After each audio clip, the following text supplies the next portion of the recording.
I'd like to start by greeting everybody. Good morning to our friends in North and South America. Good afternoon to our friends in UK and Europe.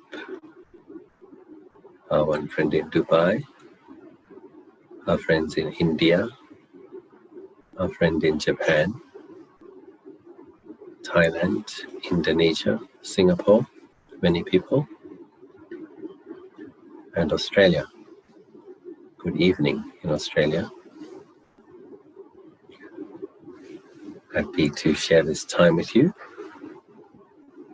I believe we have some questions.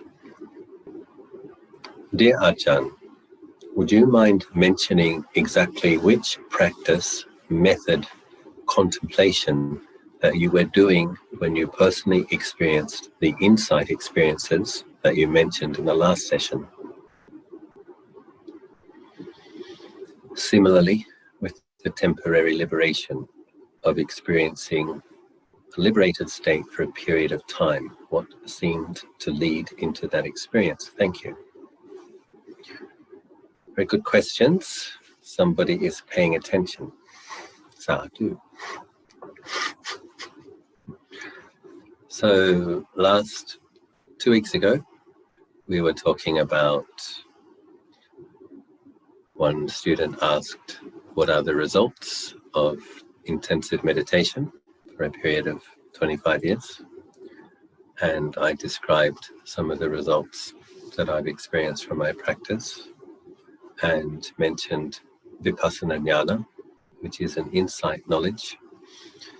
What is an insight knowledge? An insight will see one of three things. It will see anicca, impermanence, dukkha, unsatisfactoriness, or anatta, not self. And Than Ajahn explains actually that one of those three characteristics will be the first thing that the mind deeply experiences, but then it sees the other two, and then it experiences emptiness. So that was my experience.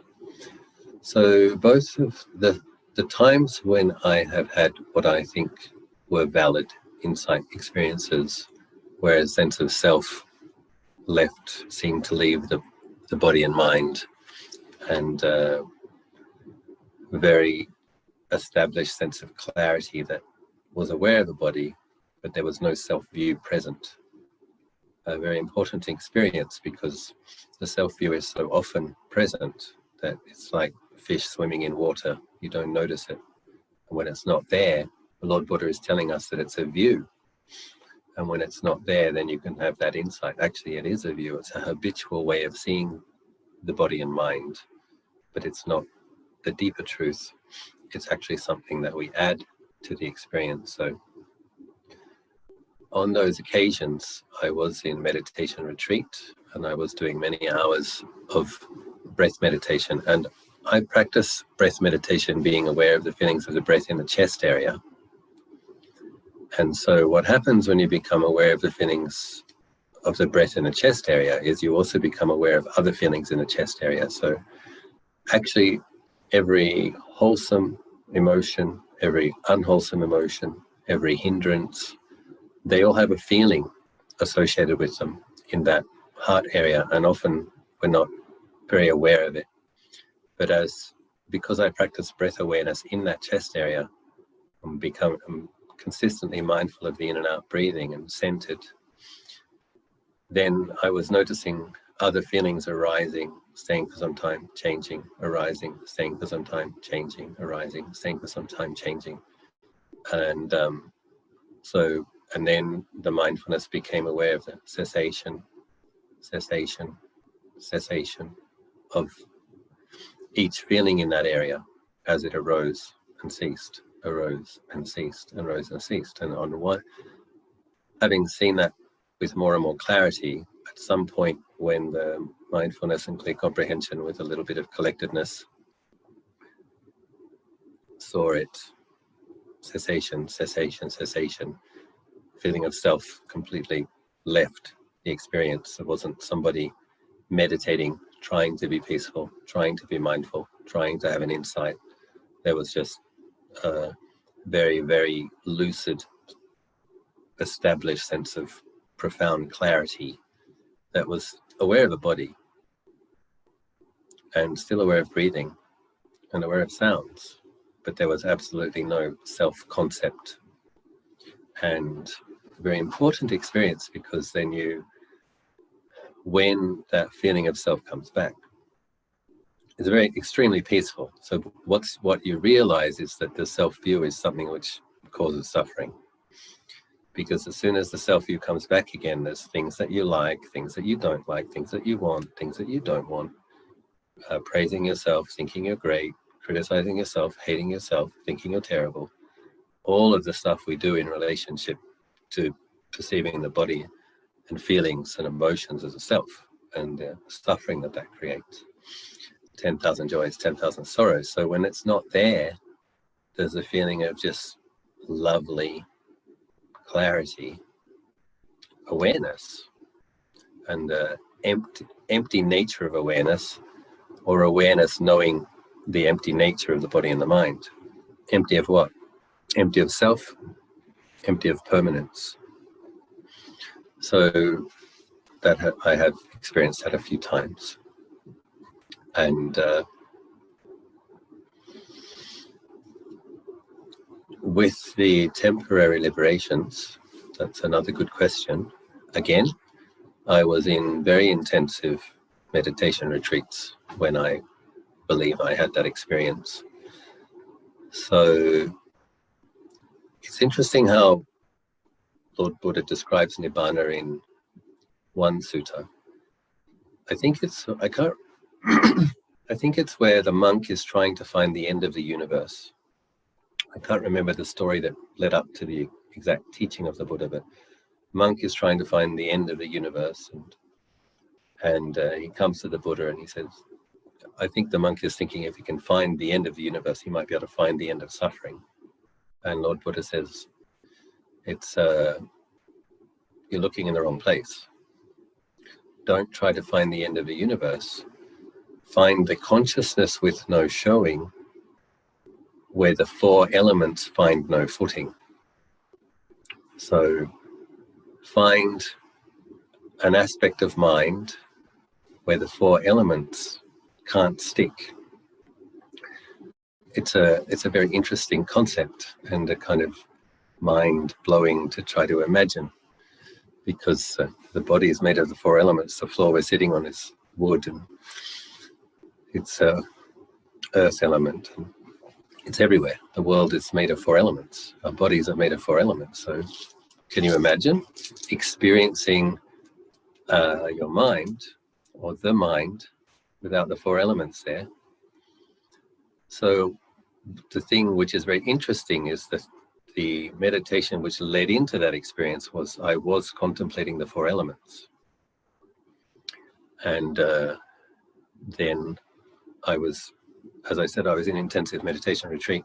The more you meditate, the clearer that sense of those elements can become. For example, you may take the bones and then you're simply mindfully aware of the bone, and then the bone becomes the meditation object. And then there's this, what I tried to do was separate the awareness, that which knows the bone, from the bone at that point. Once the awareness of earth element was quite steady, I tried to separate that which knows the earth element from the earth element.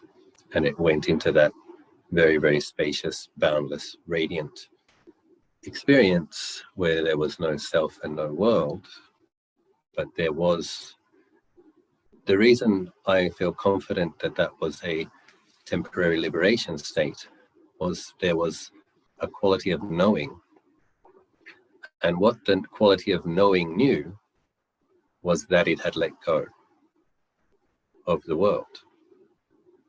So I think in a samadhi state, a very bright, one-pointed, stable, concentrated state, there won't be that quality of knowing. There will just be the the rapture, the bliss, the equanimity, the radiance of the samadhi. But in that experience, there was knowing.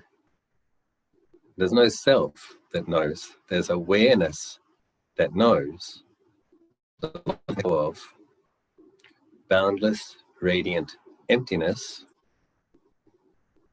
with no center, just this knowing. And that experience was about 40 minutes. And I've had that experience a couple of times. I say we have to use conventions. During that experience, there was no sense of self. So when I checked with my teacher what that was, he said that that was a temporary liberation.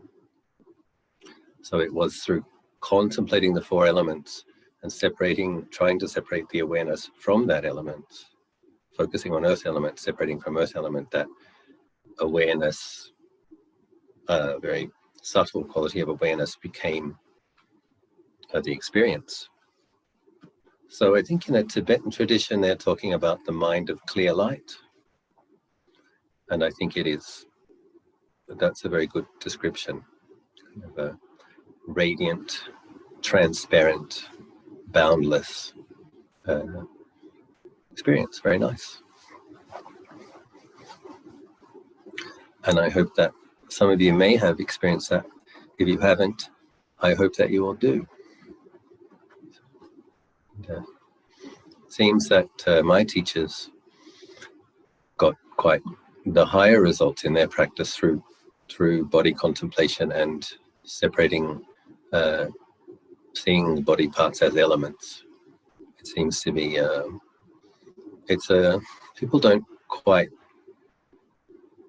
recognize how potentially powerful and liberating these practices are, especially when you call a practice asubha, which means not beautiful. You're trying to see the not beautiful. That's as an antidote to having sensual craving for bodies. You look at the not beautiful aspect. But when you start simply looking at the parts as parts and then those parts as elements, that's equanimity. And it's actually very beautiful when the mind becomes peaceful, because delusion falls away from the mind when it sees the body as made up of elements. There's nothing unbeautiful in the experience of the meditator. Experience a very beautiful, peaceful, radiant quality of mindful knowing with wisdom and much less delusion. So asubha means not beautiful because we grasp at the body as being beautiful, and that clouds and darkens the mind.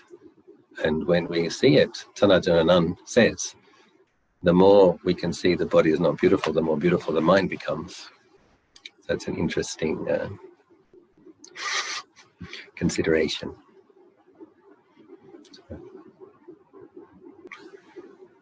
Dear Ajahn, thank you for kindly sharing from your own experience in the last session. I have a little point of confusion, which I hope Than Ajahn can clarify. With regards to these experiences of temporary liberations, or of glimpsing or experiencing nibbana, which some meditators claim to experience, I thought that directly experiencing nibbana would be the cause for becoming a stream enterer. Yet Than Ajahn said that you do not claim to be one. Please clarify. Thank you.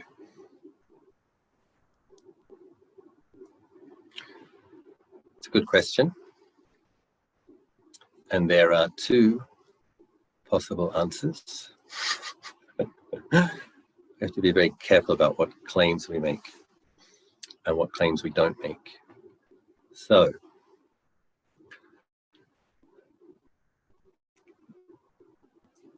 the way Than Ajahn has described it is, there's two things. Two things I'm going to say in response to this is, yes, experiencing or seeing clearly nibbana, the nibbana element, or the ultimate potential or ultimate nature of mind when greed, hatred, and delusion are not present, is what causes what's called a gotrabu vijnana, change of lineage. So the mind will flip over and become part of the noble lineage of Aryans. So the Gotrabu Vijnana is not full stream entry, but after the practitioner has had some vipassana insights and then it has glimpsed nibbana, if the mind attains the Gotrabu Vijnana, change of lineage, that practitioner is guaranteed to enter the stream before death through the power of that insight. However, the mind has to be in that nibbana element for long enough for it to flip over. And sometimes a practitioner has to experience it several times before it will flip over into the change of lineage. Another relevant consideration is if a practitioner has in a past life made a vow that they have a specific goal, that suppose in the past, I think it's probably the case for many of us, you may have met an arahant, monk or nun, who had psychic powers, abhinya, mind reading abilities and the ability to look at past lives. And you may have thought very, very sincerely, I want to be just like this person. When I become an arahant, I want to be able to have psychic powers, read other people's minds, and recollect past lives. If you've made that vow, that requires extra lifetimes of practice. So although there may be enough spiritual power to begin to glimpse nibbana,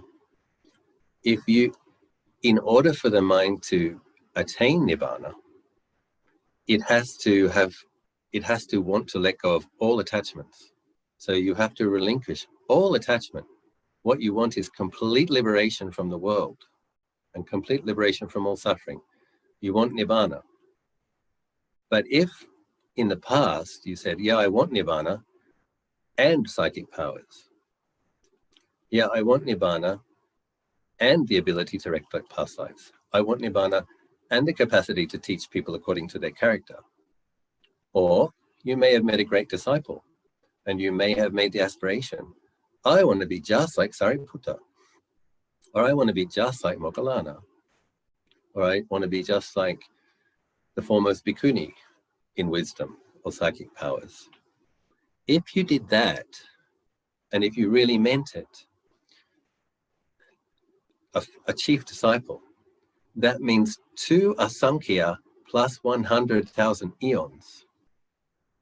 Even if you experience nibbana, the mind will not absorb into the nibbana element because you've made a decision to delay your liberation until you've accumulated all of the qualities that are necessary for you to become an arahant who has those particular abilities or who will fulfill that particular function. So with Visakha, she wanted to be the female who was the foremost patron to the Buddha. That took many, many, many thousands of lives of preparation. Previous Buddhas, she had to serve in the background a little bit while she built up the merit and built up the parami, the very specific. And then the next Buddha, she's helping out more. And then finally, Lord Buddha comes, Shakyamuni Buddha, Gautama Buddha, and she has that foremost, and she fulfills her function. Apparently, Ajahn Anan told me that Visakha made the vow that she will be the foremost female attendant of all 5 Buddhas of this eon. So even now she's not an arahant. Apparently Visakha is a male deva in Tushita who will reincarnate as a woman again in the time of Maitreya, and she will be his foremost female patron. So I don't know about you, but I want to meet Visakha. I think she's really cool. I love this, going to heaven, being a man, coming down and being a woman, and serving the Buddha. She could cook for 500 monks and serve them with her own hands. She's a very impressive lady. I want to meet her. So anyway, The point is, if Than Ajahn teaches the monks, if you want nibbana this lifetime, you, meaning stream entry, you have to relinquish any past vows that you made. Now, you have to keep in mind that many of us have had a life in China, a life in India. You've been a Theravada practitioner some lives and a Mahayana practitioner other lives. In the lives when you were a Mahayana practitioner, if you were diligent, the Bodhisattva vow would have been a part of your daily puja. So imagine you're doing your morning chanting every morning for 50 years, and for every morning for 50 years you say, I vow to save all sentient beings. That is going to gain some momentum. And it's not going to be easy to let go of. So Than Ajahn explains, you have to make your mind as peaceful as possible.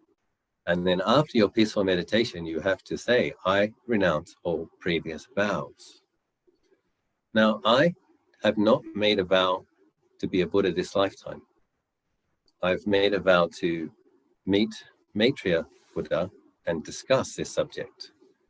However, I do know from some dreams and some discussions with some of my teachers that there were Mahayana past lives, and I did not relinquish any vows made in past lives.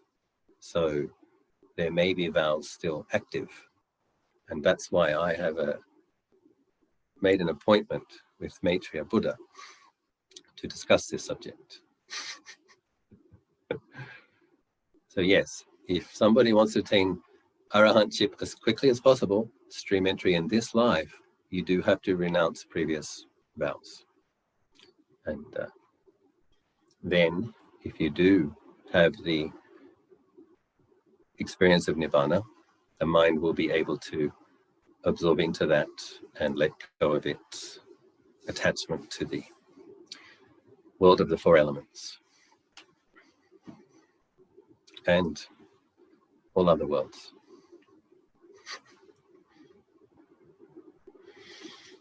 Ajahn, hi Ajahn, may you be well and happy. I would like to ask if you have encountered any supernatural incidents. If yes, would you mind sharing?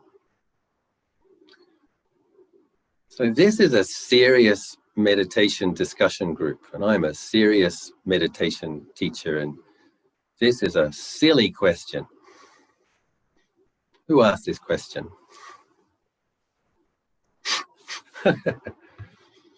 This person, I suspect, simply wants to be entertained. Well, fortunately for you, I also enjoy these phenomena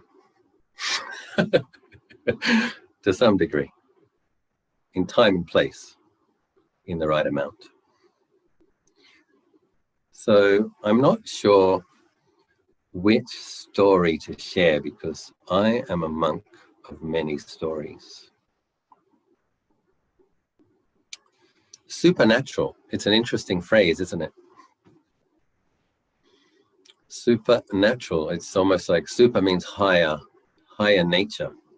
So we've been talking about insights and having direct vision of ultimate truth. That is a supernatural experience, and seeing higher nature will liberate you. So that is the best of supernatural phenomena, I would like to suggest. But I suspect that this person wants to hear an interesting story.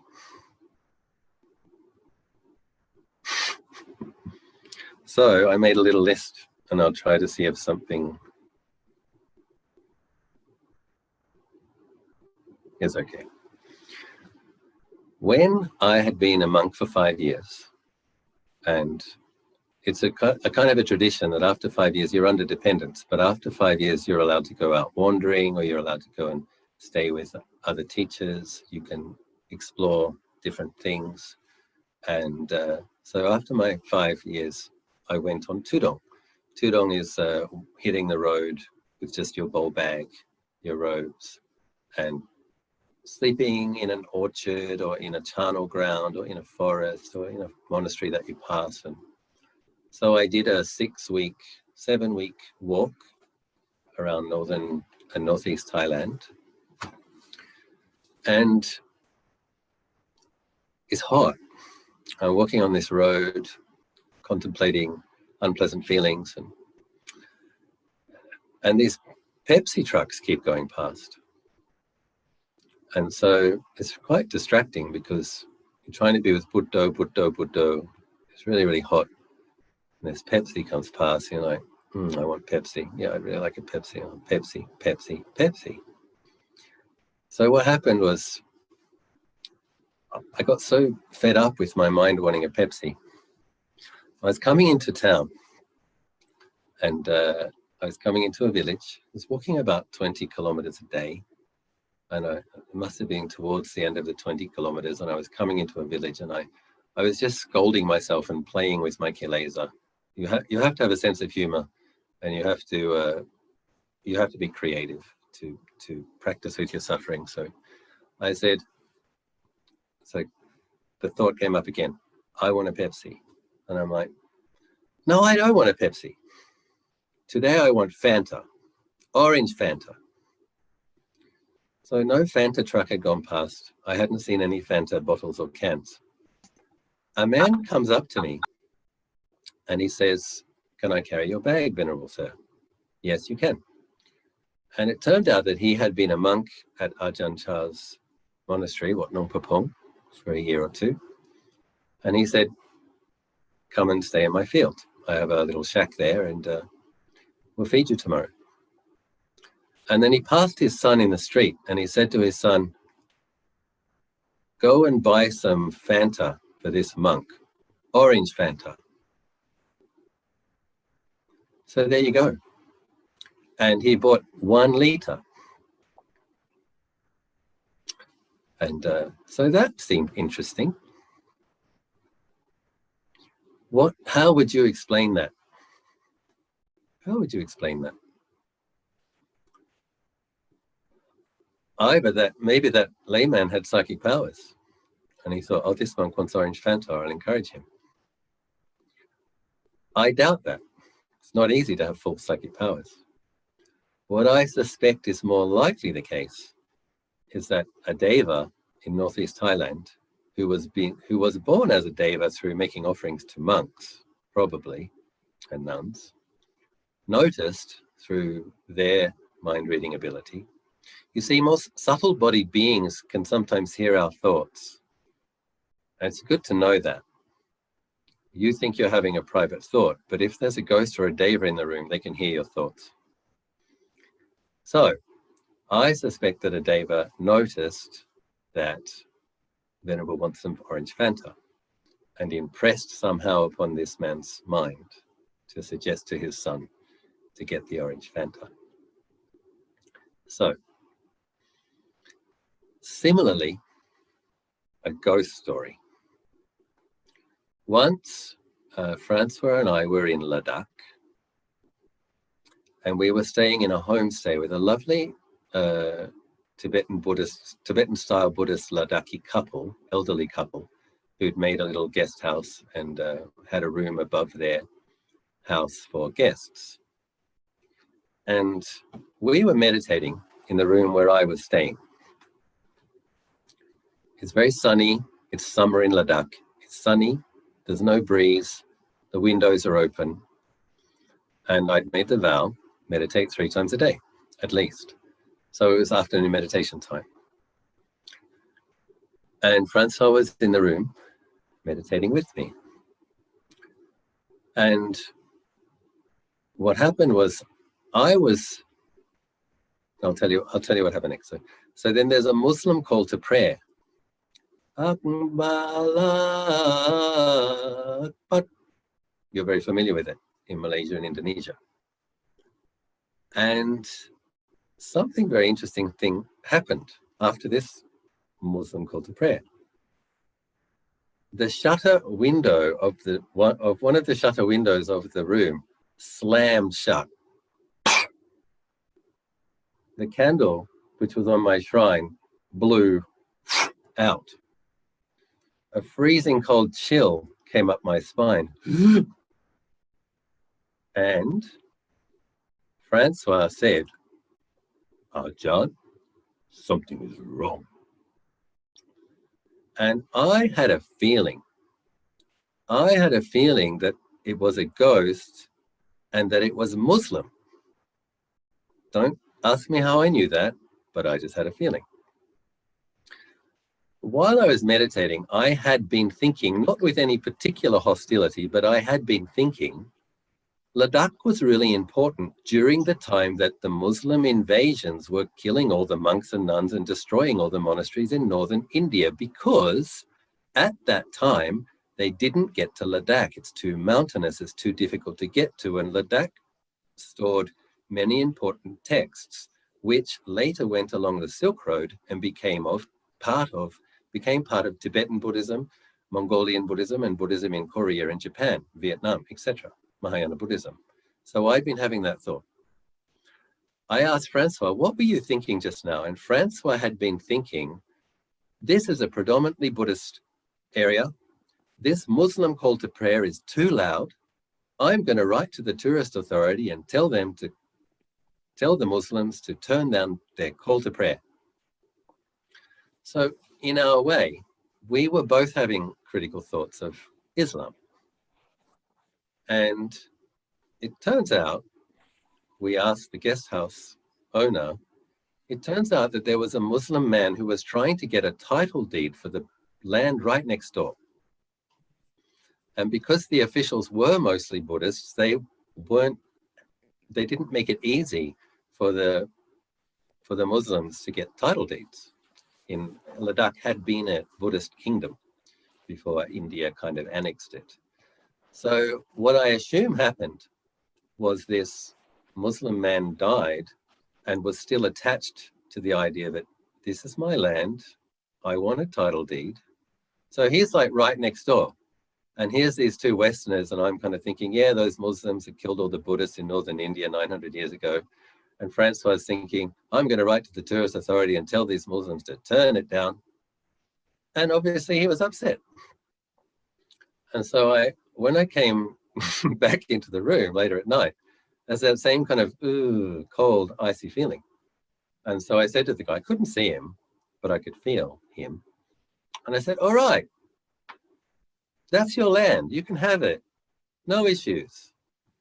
At the edge of this property, that's your land. You can have it. And at the edge of this property, this is our place. I'm Buddhist. You're Muslim. This is my place. That's your place. Okay, now go away. And it did. Isn't that interesting? I forgot to mention, we chanted the Metta Sutta. So we chanted the Metta Sutta and it didn't work. But telling him he could have the land and to go back, it's your land, fine, it's yours. That worked. So, do I have any more stories? Probably.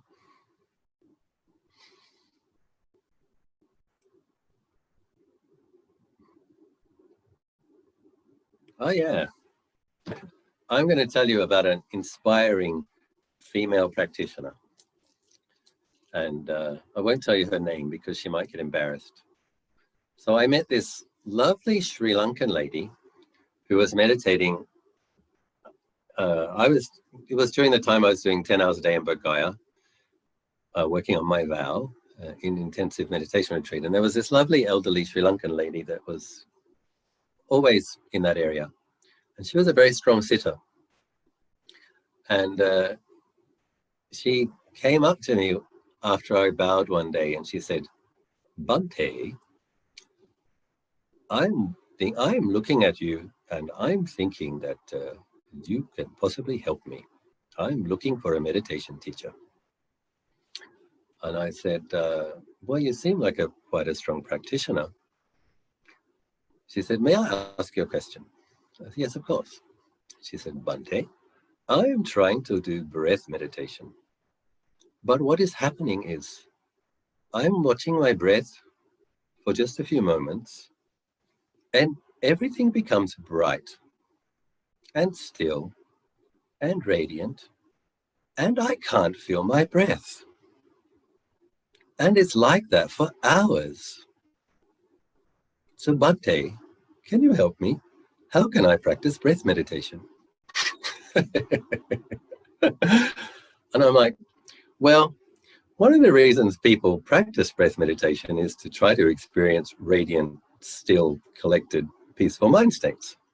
So I don't think you're doing anything wrong. He said, yes, but Bhante, I want to be a Sotapanna this lifetime. So I want to be aware of impermanence. And I say, okay. So since you seem to have a gift for samadhi, what I would recommend is, rather than trying to notice the cessation of the breath, my teachers recommend body contemplation. So you set the determination when you come to sit that you will be mindfully aware of one body part. Say, for example, the teeth. You just try to mindfully know the teeth as they are, where they are. Place your mindfulness in your mouth and be aware of teeth, and simply try to know their nature, earth element nature, and simply try to know just the teeth, not the other parts of the body. Once you can do that, then you try to see that as earth element, and then imagine it disintegrating and there being nothing left, dissolving the bones or the teeth into emptiness. You have to use a contemplation, but first of all, try to establish the awareness on the teeth. So we went and had our meal, had the midday rest. I came back to do my afternoon meditation. So I can't remember exactly what time it was. I think it was like 4 p.m. or something, an hour or two into the afternoon and evening session. And so I'm sitting with my eyes closed with the Mahabodhi Chedi in front of me. And with my eyes closed, all I can see in the back of my head, floating in the air, are a set of teeth.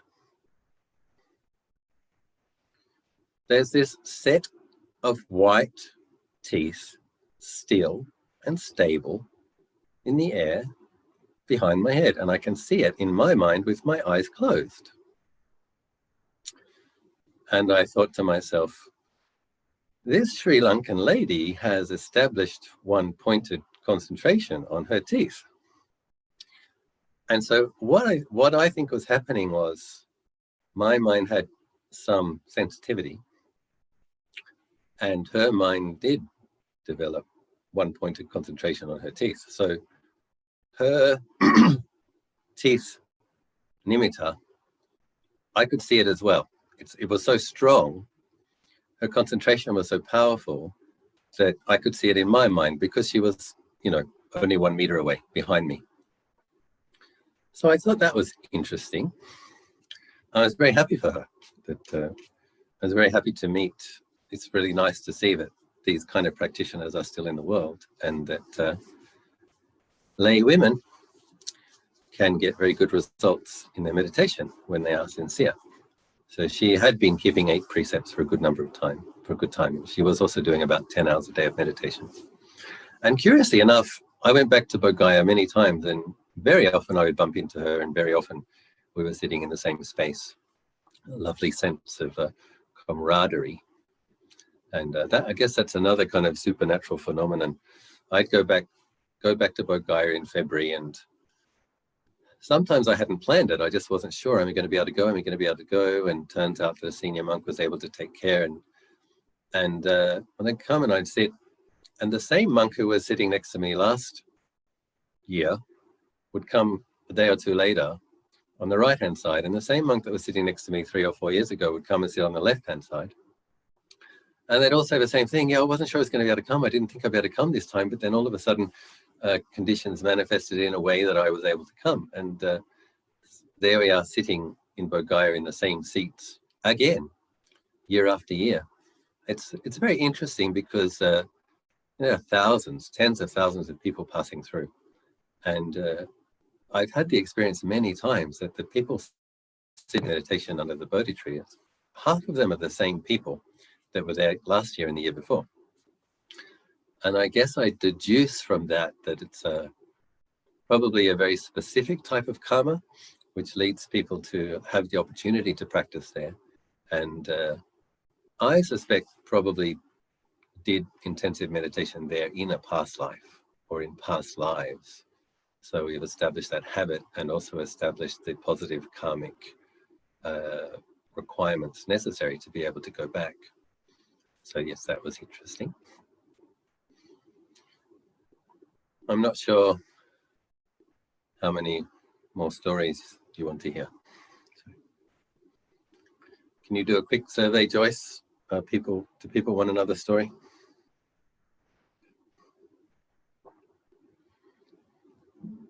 I think you can do a hand up, can't you, on Zoom? Yeah. Tracy is putting up her hands as well. I think they can do it digitally, can you or not? Yes, they can, Ajahn.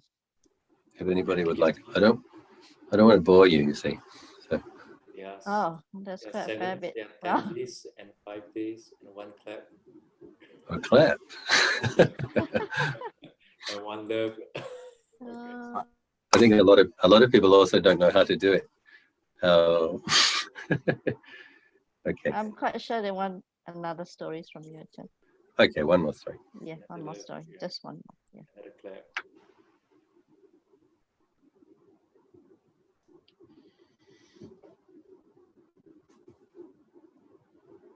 We were in Bodh Gaya, weren't we?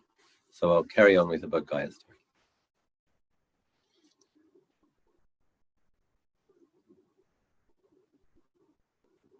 Before I go to India, oftentimes, there are some ancient temples in Bangkok that I go to.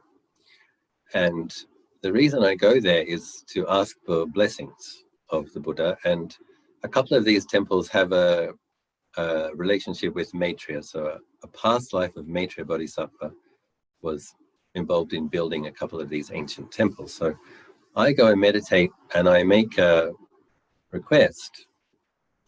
May I be able to fulfill my goal, and also may I make it back safely. So Bihar is a lovely place to visit, but I'm not sure I'd like to I'm not sure I'd like to get stuck there, because the hot season is 48 degrees and I literally think I'd die. So I ask to please make it back safely. And I do believe that the Thai Devas have some affection for monks who live in Thailand. And so anyway, did my meditation and made my request. May all of those traveling with me and my group be safe. May we all fulfill our goals. May we be healthy, and may we return safely. And of course, when we're practicing in India, we're dedicating our merits to all of the people of Bihar in India. And I love India. I miss it, actually. I didn't get to go this last October, November, December, January, February. Haven't been to India. So it's a bit strange. First time in many years. Anyway, so I was there at a monastery called Wat Rakhang. And I was leaving, and a woman approached me as I was leaving the temple. And she was quite nosy. At first, I didn't like her. She's like, "Where are you from?" "I'm from Wat Than Ajahn." "What are you doing?" "I'm meditating." "Well, why? Why are you meditating here?" I'm like, "Well, this is I always come here or another monastery before I go to India to ask for the blessings of the Barami, of the Buddha and Maitreya, and of the Devas." She says, "I'm an air stewardess on Thai Airlines, and I'm flying to India tomorrow." I said, "Really?" "Well, I'm flying to India tomorrow, but I'm flying directly to Gaya." She was flying to Delhi. And that was it. I said, okay, well, have a safe trip. Now, I go through phases where I like to make special offerings and accumulate particular types of merit, but mostly I really love the Buddha and I want to express my gratitude. And so on this particular occasion, I decided that I wanted to get, I had the support to get some really fabulous flowers. And there's a fresh flower market in Bangkok, which is just amazing, incredible. And so I went to the market and I got a little bit carried away. With a lot of Thai people want to make offerings to me, to make offerings for them, dedicate merit to them. And so there was no shortage of the budget for fabulous flowers to go and offer in Bodh Gaya. The problem was, I came back, so we went like really early in the morning, so they'd be fresh. Went to bed early, got up early in the morning. No, went late. That's something like that. I think I went late so that they'd be fresh. Had a few hours sleep, slept a little bit on the plane. But I had a problem because I had an economy ticket on and I had bags, I had handfuls and handfuls of flowers. And I also had my carry-on luggage. So I was like, where am I going to store this? Like, I'd kind of forgotten that, you know, you've got a 7-kilogram baggage allowance and you're in an economy seat. And I like literally got like a bag of flowers on each finger. And well, I just hope that the Devas will support this. Anyway, so we step onto the plane and the bursar comes up and the bursar says, "Let me please take the flowers, Venerable Sir." And the bursar puts them in some overhead luggage carriage in business class. And then he says, "Please sit here in front row in business class. You've been upgraded." So it turns out that stewardess had called her friend to find out who was the bursar on the TG flight, on the Thai Airlines flight to Gaia the next day, and told him that 2 forest monks from Wat Nanachat would be on the flight, and that if there were seats available in business class, to please upgrade them. So with no awareness that would happen at all, I just got all these fabulous flowers and had lots and lots of flowers and wasn't quite sure how I was going to make this work. And we were welcomed on the plane by the bursar. The flowers were stored and we were invited to sit in business class. So that's a nice story, isn't it? And I'm like, sadhu, I love the Thai Devas. I love the Thai Devas. Yeah. So I guess the other interesting story was, because I'm prone to making vows, I get a bit carried away and I make vows, and then, okay, Bodhi leaf stories, 2 Bodhi leaf stories. So I made a vow when I was making the chedi that I wanted 1,000 Bodhi leaves to put in our chedi in Anandagiri, so that it would have the energetic blessings of the Mahabodhi tree. And it's kind of like planting a chedi. It's a bit like planting a Bodhi tree. It's like planting this enlightening energy of blessing at Anandagiri. And so 2 things occurred. I'll tell 2 Bodhi leaf stories. So I'm sitting and this pigeon comes along. I'm sitting facing the wall and this pigeon comes along and he or she starting to build a nest. I guess it's a female.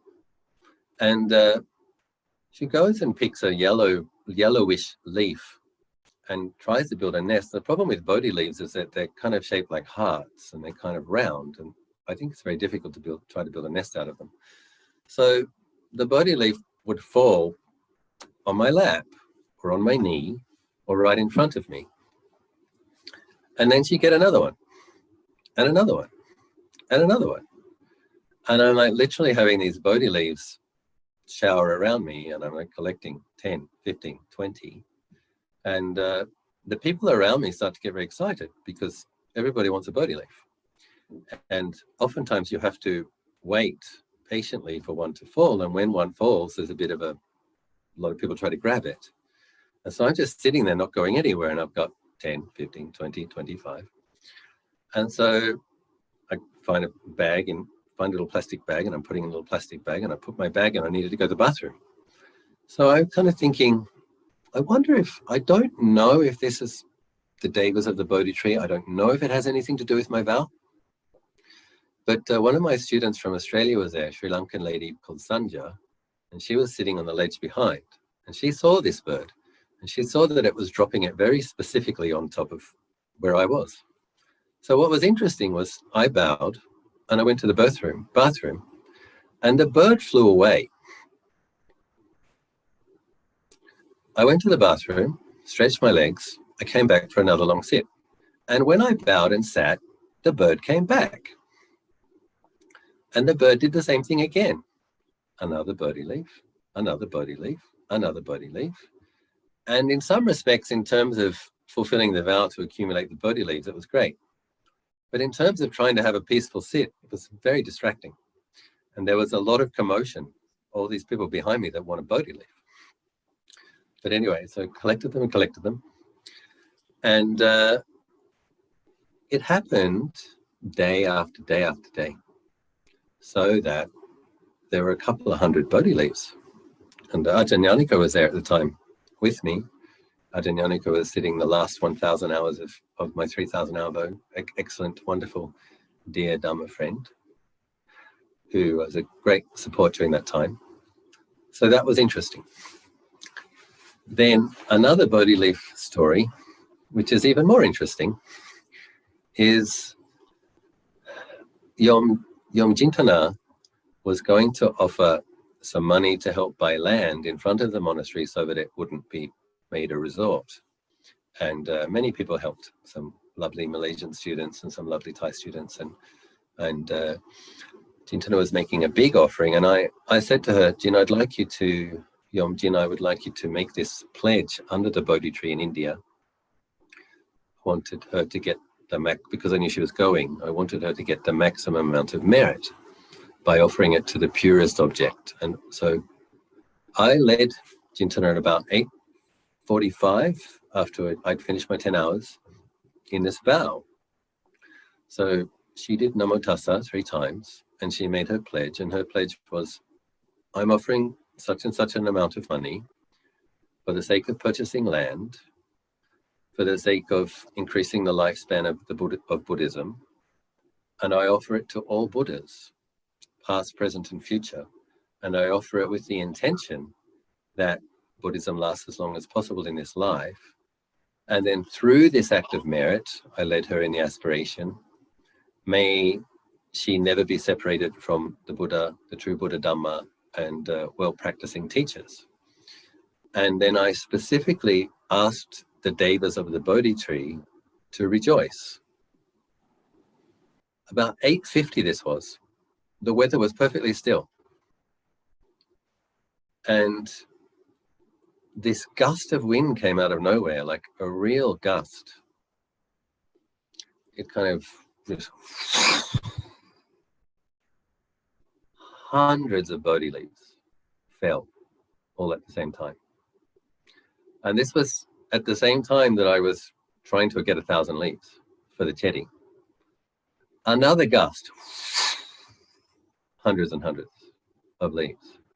And so we got up and it was really exciting. It was kind of like winning the lottery. We were all kind of running around grabbing these leaves and putting them in bags, and gust after gust, and Meiji Amy was there, and Ajahn Yannik was there, and I was there, and Jintana was there.